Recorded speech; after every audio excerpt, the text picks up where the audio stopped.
Okay, so down the corner menu, left click, left, boom.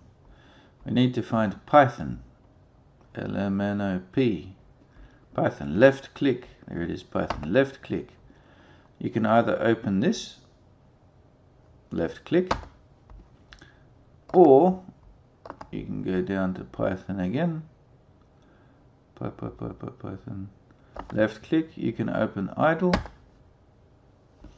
When you're in idle, 2 plus 2, you can use this one here, max is equal to hello, print max, or you can come here, file, new file, and then you've got max is equal to hello,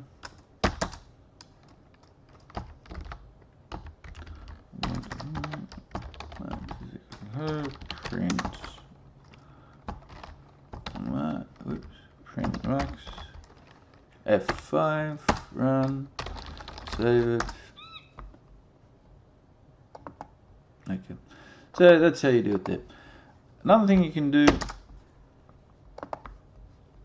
is put Python down here. So go there, left click, down to Python, left click, and then right click here on idle, right click to get the mist. Закрепить на началом экране, that will put it up here. Or дополнительно закрепить на панели задач. Bang. So you can see it's down here now. Click on it there, and that opens there.